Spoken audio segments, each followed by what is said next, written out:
గణాధిపతయే నమః. ఓం గురుభ్యో నమః. ఓం శ్రీమాత్రే నమః. అరుణాం కరుణాతరంగితాక్షీం ధృతపాశాంకుశపుష్పబాణచాపాం అనిమాదిభిరావృతాం మయూకైః అహమిత్యేవ విభావయే భవానీం. శ్రీమాత్రే నమః. ప్రేక్షకులకి ఆ లలితాంబిక అమ్మవారి యొక్క అనుగ్రహం పరిపూర్ణంగా కలగాలని మనస్ఫూర్తిగా కోరుకుంటూ మనం ఈరోజు ఈ యొక్క మాసంలో అంటే ఈ యొక్క సెప్టెంబర్ మాసంలో 17వ తేదీ నుంచి రవి కన్యారాశిలోకి, అలాగే బుధుడు 14వ తేదీ నుంచి అక్కడికి మారి రవి బుధుల యొక్క కలయిక 17వ తేదీ నుంచి ఒక నెల రోజుల పాటు, అంటే దాదాపుగా ఒక 25 రోజుల పాటు అయితే ఖచ్చితంగా ఉంటుంది అక్కడ కలయిక. ఈ కలయిక మూలంగా ఎటువంటి ఫలితాలు వస్తాయి? 3వ తేదీకి సంథింగ్ బుధుడు మారిపోతున్నాడు. నెక్స్ట్ మంత్ 17వ వరకు కూడా 16వ తేదీ వరకు కూడా రవి అక్కడే ఉంటాడు కన్యారాశిలో. వీటి మూలంగా కలిగేటువంటి ఫలితములు ఏమిటి? ఈ బుధాదిత్య యోగం గోచారంలో కలిగినప్పుడు గోచార బలం ఏ ఏ లగ్నాల వారికి ఏ రకంగా కలుగుతుంది? మరియు చాలామంది అనుకుంటుంటారు, ఏమంటే మాకు ఫలానా యోగం ఉంది, గజకేసరి యోగం ఉంది, బుధాదిత్య యోగం ఉంది, లేనట్లయితే హంస యోగం ఉంది, పంచమహాపురుష యోగాలు, అద్భుతమైన యోగాలు ఉన్నాయన్నారు. అసలు ఇవి ఎందుకు, ఎప్పుడు పనిచేస్తాయి? ఇవి ఉన్నా కూడా ఫ్రూట్ఫుల్ అవ్వకపోవడానికి కారణం ఏంటి? ఫ్రూట్ఫుల్ అవ్వాలంటే ఏం చేసుకోవాలనేటువంటి అంశాలు కూడా నేను చెప్తాను. వీడియో పూర్తిగా వినండి. అయితే ఈ విషయాలు చెప్తుంది నేనైనప్పటికీ కూడా చెప్పిస్తుంది సాక్షాత్ లలిత అమ్మవారిగా భావిస్తూ ఒక్కొక్క లగ్నం గురించి, లగ్నం తెలియని వారి రాశి నుంచి తెలుసుకుందాం. కుంభం వారికి కనుక చూసుకున్నట్లయితే అష్టమంలో బుధాదిత్య యోగం. ఏమంటే అష్టమంలో బుధాదిత్య యోగం అంటే ఏమవుతుంది అంటే తాతగారి ఆస్తికి సంబంధించినటువంటి విషయంలో ఏవైతే ఇరుక్కుపోయి ఉన్నాయో అవి కాస్త ఫ్రూట్ఫుల్ అయ్యేటువంటి సమయంగా మనం తెలుసుకోవచ్చు ఇక్కడ. అలాగే కొన్ని అకల్ట్ రిలేటెడ్, లేనట్లయితే భూమి అష్టమ స్థానంలో తాతగారి ఆస్తి ఎలా ఉంటుందో అష్టమ స్థానంలో ఉండే గ్రహాలు మీకు ఎప్పటి నుంచో భూమి ద్వారా కలిగేటువంటి లాభాలను ఇస్తుంది. అలాగే విద్యా సంబంధించిన విషయంలో రీసెర్చెస్ చేస్తుంటారు, పిహెచ్డీస్, లేకపోతే ఒక ల్యాబ్లో సంబంధించిన ఏమైనా ఒక రీసెర్చ్ చేయడం ఇట్లాంటివి కూడా ఇస్తూ ఉంటుంది. కాకపోతే మీకు గ్రహణం, మొన్న చంద్రగ్రహణం జరిగి అది ఒక 40 రోజుల వరకు కొన్ని భయాలు మిమ్మల్ని వెంటాడుతుంటాయి. ఇది ఇలా చేస్తే ఏమవుతుందో, అలా చేస్తే ఏమవుతుందో, ఇది చేయొచ్చో చేయకూడదు అనేటువంటి మిమ్మల్ని ఇబ్బంది పెడుతూ ఉంటాయి. కాబట్టి ఈ యొక్క విషయంలో చాలా చాలా చాలా కేర్గా ఉండండి దయచేసి. అలాగే మరొక విషయం ఏంటంటే ఇక్కడ మరి తాతగారు రాస్తుందండి, కానీ ఎక్కడో స్ట్రక్ అయిపోయిందని మనం వింటూ ఉంటాం. 100 ఎకరాలు ఉండేదండి, 50 ఎకరాలు ఉండేదండి, 30 ఎకరాలు. నిన్న కూడా ఒక జాతకం చూస్తే అక్కడ వాళ్ళ తాతగారు ఆస్తి 30 ఎకరాలు స్ట్రక్ అయిపోయింది. ఏమిటండి అంటే 30 ఎకరాలు, ఎకరం ఎంత? ఎకరం దాదాపుగా 5 కోట్లు. 30 ఎకరాలంటే ఆల్మోస్ట్ 150 కోట్లు కదండి. అంటే 150 కోట్లు ఆగిపోవడం అంటే అది ఎందుకు జరిగింది? అక్కడ ఎక్కడో యోగం ఉండి స్ట్రక్ అయిందని అర్థం అనమాట. దాని అర్థం ఇప్పుడు కొంతమంది చూడండి, అన్నీ ఉన్నాయండి కాకపోతే తినలేకపోతున్నాయండి అంటాడు. ఇంట్లో అన్ని పంచపక్ష ప్రమాణాలు ఉంటాయి, కానీ ఒంటికి కొంచెం ఇబ్బంది ఉందనుకోండి, తినలేడు మనిషి. అలా ఏంటంటే యోగం ఉండి మీకు రావట్లేదంటే దాని అర్థం ఏమిటంటే ఒక యోగం ఏర్పడి ఉంది, కానీ స్ట్రక్కింగ్ యోగంలో ఉంది, పాపకర్తెరలో ఉంది. ఇది ముఖ్యంగా తెలుసుకోండి. దానికి సంబంధించిన రెమెడీ చేసుకోండి. రెమెడీ అంటే ఎంతసేపు లక్షలు కోట్లు ఖర్చు పెట్టడం కాదు, చిన్నది నామస్మరణ, అమ్మవారి నామం చేసుకోవడం, పాపకర్తెరి యోగాన్ని క్లియర్ చేసుకోవడం, కుజుడికి కేతువుకి దానాలు ఇవ్వడం చేయండి. అప్పుడు ఏమవుతుందంటే మీరు చేసేటువంటి ఎటువంటి ప్లానింగ్ అయినా సక్సెస్ అవుతుంది, ఇది ఏమైనా క్లియర్ చేసుకుంటే. అలాగే ఈ బుధాదిత్య యోగం అష్టమంలో ఉన్నందుకు రీసెర్చెస్, పిహెచ్డీ స్కాలర్స్ అవ్వాలని ఎంతో తపన పడుతుంటారు, లేదా తాతగారు ఆస్తి రావడం కోసం. మీ బిజినెస్ ముఖ్యంగా రియల్ ఎస్టేట్ రంగాల్లో ఉండేటువంటి వారికి బాగా కలిసి రావడం, ఏదైనా ఒక ప్రాపర్టీ తీసుకున్నా, లేనట్లయితే ఒక వాహనం తీసుకున్నా, తద్వారా కలిసి రావడం అనేటువంటిది ఇస్తుంది.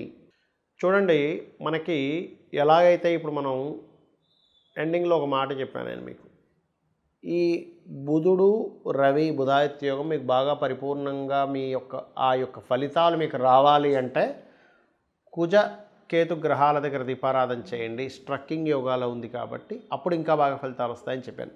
అలాగే ప్రతి ఒక్కరికి కూడా వాళ్ళ యొక్క జన్మజాతకంలో ఏ జ్యోతిష్కుడి దగ్గరికి వెళ్ళినా, అబ్బా మీకు ఫలానా యోగం ఉంది, బుధాదిత్య యోగం ఉంది, గజకేసరి యోగం ఉందండి, పంచమహాపురుష యోగాల్లో ఉన్నాయి, 4 గ్రహాలు ఉచ్చస్థానంలో ఉన్నాయి, 3 గ్రహాలు అద్భుతంగా నీచంలో ఉంటే ఇంకా మంచి పట్టుదల ఎక్కువ ఉంటుంది, ఇవన్నీ చెప్తూ ఉంటారు. మనం కూడా చాలా ఆనందపడిపోతుంటాం. కానీ కాలం గడుస్తున్నా కొద్దీ మనకేమీ ఆ ఫలితాలు కనబడవు. దేనికి కారణం ఏమిటి అంటే జ్యోతిష్ శాస్త్రంలో చెప్పిన అంశాలు నేను మీకు చెప్తున్నా, ఇప్పుడు షేర్ చేసుకుంటున్నాను. పాయింట్ నెంబర్ 1, మీకు ఏదైతే యోగం ఉందో ఆ యోగానికి సంబంధించిన విషయంలో మీరు ప్రయత్నం చేయట్లేదు. అంటే ఎలాగా, గురుకర్మ యోగం ఉందనుకోండి మీ జన్మజాతకంలో, అంటే టీచింగ్ రిలేటెడ్ దాంట్లో ప్రయత్నం చేయకుండా హోటల్ పెట్టుకోవడము లేకపోతే ఇంకోటి ఏదో చేయడమో చేస్తుంటారు. కొంతమందికి లా యోగం ఉంటుంది, అంటే లాయర్ల పరంగా కొంతమంది చూడండి, జెట్మలాని ఇలాంటి వాళ్ళందరూ కూడా కొన్ని లక్షల కోట్లు తీసుకుని ఉంటారు లా ఫీల్డ్లో. అంటే ఆయనకి దాంట్లో ఉంది, ఆయన హోటల్ పెట్టుంటే నష్టపోయేవాడు. అలా ఏంటంటే మీకు అసలు ఆ యోగం ఏ ప్రొఫెషన్గా ధనయోగం ఇస్తుంది, లేకపోతే ఎందులోకి వెళ్తే మీకు గుర్తింపునిస్తుంది. ఇక్కడ ఏమిటంటే ఒకటి మనకి ధనము, గుర్తింపు, మోక్షము, ధర్మార్థ కామ్య మోక్షాల్లో ఏమిస్తుంది అసలు మీకు అది అర్థమిస్తుందా? ధర్మంగా బ్రతుకుతున్నాడని ఒక పేరు ఇస్తుందా? కామ్యం మీ కోరిక నెరవేరేలా చేస్తుందా? మోక్షాన్ని ఇస్తుందా? మోక్షం ఇవ్వడం కూడా చాలా గొప్పది అన్నిటికంటే కూడా. కాబట్టి ఇక్కడ మనం ఏంటంటే ఒక యోగం ఉంది, ఉన్నప్పుడు అది ఎలా ఉందో తెలుసుకోగలగాలి. అది అసలు మన జీవితంలో వస్తుందా లేదా. బుధాదిత్య యోగం ఉందండి, కానీ ఆయనకి మహాదశ, బుధ మహద్దశ కానీ రవి మహద్దశ కానీ 90 ఏళ్ళ దాకా లేదనుకోండి, అప్పుడు పరిస్థితి ఏమిటి? ఏమైనా అంతర్దశలు వస్తాయి కదా. అసలు మహాదశ కనుక మీకు చిన్నప్పుడు అయిపోయినా ఎప్పుడో 80-90 ఏళ్ళకి వచ్చినా అది మీకు వేస్ట్. ఎందుకంటున్నానంటే ఆ మహాదశ రానిదే మీకు దాని ఫలితం రాదు. పాయింట్ నెంబర్ 1 గుర్తుపెట్టుకోండి. రెండవది, ఆ మహాదశ ఉంది, దానికి సంబంధించిన పని చేస్తున్నారా లేదా నేను మొదట్లో చెప్పినట్టుగా అది ముఖ్యంగా గుర్తుపెట్టుకోవాలి. అంటే ఏమిటి, బుధాదిత్య యోగం ఉందండి కానీ నేను గవర్నమెంట్ జాబ్ ట్రై చేయట్లేదు. ఎందుకు వస్తుంది మీకు గవర్నమెంట్ జాబ్? అది కర్మకారకుడు సంబంధం కలిగి ఉండి ధనయోగాన్ని ఇచ్చే దాంట్లో బుధాదిత్య యోగం ఉంటే అప్పుడు మీకు గవర్నమెంట్ జాబ్ వస్తుంది. ఆ గవర్నమెంట్ జాబ్ కూడా ఆ బుధాదిత్య యోగం ఎక్కడెక్కడ ఉండాలి, ఎవరికైనా ఉంటే మేషంలో కానీ, మిథునంలో కానీ, సింహంలో కానీ, కన్యలో కానీ ఉండాలి. ఈ 4 ప్లేసుల్లోనే బుధాదిత్య యోగం బ్రహ్మాండంగా పనిచేస్తుంది. వేరే దగ్గర చాలా స్వల్పంగా పనిచేస్తుంది, పెద్దగా పనిచేయదు అక్కడ. ఇది గుర్తుపెట్టుకోవాలి. అలాగే మరొక విషయం ఏంటంటే ఇక్కడ ఆ యొక్క యోగము పాపకర్తెరలో ఉందా, శుభకర్తెరలో ఉందా. ఇప్పుడు చూడండి మనకి గోచారంలో ఇప్పుడు మనం చెప్పుకున్నాం ఏమండి, రవి బుధులు చక్కగా కన్యారాశిలో ఉన్నారు, కానీ అటు ఇటు కుజుడు కేతు ఉన్నాడు అన్నాం. అంటే ఏమిటి, మనకు అక్కడ ఉన్నట్టే ఉంటుంది కానీ తాళం వేసినట్టుగా ఉంటుంది. బాగా నాణాలు, ధనము, గోల్డ్ అన్నీ ఉన్నాయండి కానీ పెద్ద తాళం వేసింది, అది ఎరగొట్టడం సాధ్యం కావట్లేదండి. అలా ఉంటుంది పరిస్థితి. అంటే మా తాతగారు ఆస్తుందండి కానీ ఆ తాతగారు ఆస్తి కబ్జాలో ఉందండి, అది అమ్ముకోవడానికి లేదండి, ఆడెవడు కొనట్లేదండి, అలా ఉంటుంది పరిస్థితి. కాబట్టి అలాంటి సిచ్యువేషన్స్లో మీకు ఆ యొక్క విషయంలో మంచి ఫలితాలు రావాలి అంటే మీరు చేయవలసింది ఏమిటి అంటే క్లియర్గా ఆ బుధాదిత్య యోగ సంబంధించినటువంటి విషయాన్ని, బుధాదిత్య యోగం కానివ్వండి ఏ యోగమైనా, ఒక యోగం ఉందంటే అటు ఇటు ఏ గ్రహాలు కలిసి ఉన్నాయి లేకపోతే దాంతో ఏదైనా పాపగ్రహం కలిసిందో చూసుకొని ఆ గ్రహానికి సంబంధించిన దానం ఇవ్వడం, ఆ గ్రహానికి దీపారాధన చేయడం చేయాలి. ఇప్పుడు రెండు గ్రహాలు ఉంటాయి, ఒక్కొక్కసారి రవి శని ఉంటాడు మధ్యలో, అది పాపకర్తెర యోగం. అలాగే కుజుడు కేతువు, కుజుడు రవి, కుజుడు శని, లేకపోతే కుజుడు రాహువు, ఇలా 2 గ్రహాలు అటు ఇటు ఉంటాయి. అప్పుడు ఏమవుతుంది, అది స్ట్రక్ అయిపోయింది. ఒక ట్రాఫిక్లో మనం వెళ్ళేటప్పుడు ఎంత మంచి కారు, అందులో ఫ్యూల్ ఉంది, మనం నడిపే స్తోమత ఉంది, లేదా మంచి డ్రైవర్ ఉన్నాడు, కానీ ముందు కొన్ని కార్లు స్ట్రక్ అయిపోయి, వెనక్కి కొన్ని కార్లు స్ట్రక్ అయిపోయి ఇరుక్కుపోతే మనం అవి కదిలే వరకు కదలలేము, ఆ కారు దిగలేము, అక్కడ ఇంకొక ఆప్షన్ లేదు అక్కడ మనకి.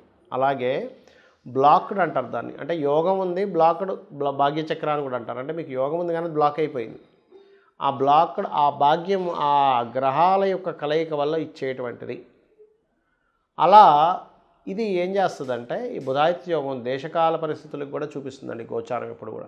అంటే మనం చెప్పుకున్నాం గతంలో ఏమంటే ఈ సంవత్సరపు రాజు రవయ్యాడు, అక్కడ కేతు సంచారం జరుగుతుంది. ఇప్పుడు ఈ రాజు కూడా పాపకర్తెరలో ఉంటున్నాడు. అంటే ఏమిటి, వెరీ క్లియర్లీ ఈ రాజకీయ నాయకులకి వాళ్ళకి ఎక్కడో స్ట్రక్కింగ్ అయిపోయిన యోగం కూడా ఒకవైపు ఇస్తూ, ఇంకొక వైపు భూతత్వ రాశుల్లో రవి బుధులు ఉన్నారు కాబట్టి ఇప్పటివరకు మనకి మొత్తం స్ట్రక్ అయిపోయి రియల్ ఎస్టేట్లో ముఖ్యంగా భూములకు సంబంధించిన విషయంలో ఆగిపోయినవి, కొంచెం మూమెంట్ వచ్చే టైం నడుస్తుంది, గుర్తుపెట్టుకోండి. కాబట్టి మీరు చేయవలసింది ఏంటంటే మీ జన్మజాతకంలో ఈ బుధుడు, ఆదిత్యుడు, లేకపోతే ఇంకే మంచి గ్రహాల కాంబినేషన్ ఉన్నా, కొంతమంది చూడండి శుక్రుడు ఉచ్చస్థానంలో ఉన్నాడండి మీనంలో, కానీ ఏమవుతుంది మేషంలోని కుంభంలోనే 2 పాపగ్రహాలు పడి ఉంటాయి. లేదండి శని ఉచ్చస్థితిలో ఉన్నాడు తులలో, కానీ ఏమవుతుంది కన్యలోని వృశ్చికంలో 2 పాపగ్రహాలు ఉంటాయి. లేదా గురువు కర్కాటకంలో ఉన్నాడండి, అమోహం అద్భుతంగా సాగాలి, మరి ఏమిటి ఇలా ఉన్నాడంటే ఆ 2 పాపగ్రహాలు ఉంటాయి అటు ఇటు. లేదా మరో పాపగ్రహం కలిసినప్పుడు ఆ పాపగ్రహం నీచభంగ రాజయోగాన్ని చెందుతుంది. ఎలా అంటే కుజుడు ఉన్నాడు కర్కాటకంలో, గురువు పాడవుతాడు, కుజుడేమో మంచి స్థితికి వెళ్తాడు. అలా ఏంటంటే ఇప్పుడు 2 వ్యక్తులు రూమ్లో ఉన్నారు, ఒక వ్యక్తి బాగా తాగుబోతూ, ఇంకో వ్యక్తి చాలా చక్కగా అన్ని జ్ఞానం పొందినవాడు, జ్ఞానం పొందినవాడు, జ్ఞానం ఉన్నటువంటి వ్యక్తి దగ్గర ఈ తాగుబోతు కొంత జ్ఞానాన్ని పొందుతాడు. ఈ అంటే నా ఉద్దేశం ఏంటంటే వ్యసన పరులు బాగా ఎప్పుడో ఒకసారి తీసుకునే వాళ్ళ సంగతి నేను మాట్లాడటం, నిత్యము తీసుకొని వాళ్ళ ఆరోగ్యాన్ని పాడు చేసుకుంటూ పక్క వాళ్ళ ఆరోగ్యాన్ని పాడు చేసే వాళ్ళ గురించి మాట్లాడుతున్నాను నేను. అలా ఉన్నప్పుడు ఏమవుతుంటుంది, ఆ యొక్క వ్యసన సంబంధించిన వీళ్ళకి కూడా కొంత అలవాటు అవ్వచ్చు. దాన్నే సాంగత్య దోషము అంటారు. ఈ సాంగత్య దోషం మనుషులకి పనిచేస్తుంది, గ్రహాలకి పనిచేస్తుంది. కాబట్టి ఇక్కడ మీరు గ్రహము ఏదైనా ఒక మంచి రిజల్ట్ ఇవ్వాలి అంటే మీరు అది ఏ గ్రహాలతో కలిసి ఉందో చూసుకోండి. అది ఒక్కొక్కసారి నీచభంగ రాజయోగాన్ని ఇస్తుంది. ఎలా అంటే ఒక అజ్ఞానం లేని వ్యక్తికి ఒక అజ్ఞానికి జ్ఞాని తోడైతే ఆ అజ్ఞాని కూడా జ్ఞానిగా మారినట్టే. నీచపడ్డ గ్రహం కూడా ఒక ఉచ్చగ్రహంతో ఉంటే దాన్నే నీచభంగ రాజయోగము అంటారు. సో ఇది మీకు ఉండేటువంటి గ్రహాల యొక్క కాంబినేషన్ క్లియర్గా అబ్జర్వ్ చేసుకొని ఆ రకంగా చేసుకోండి, అన్ని విధాలు బాగుంటుంది. శ్రీమాత్రే నమః.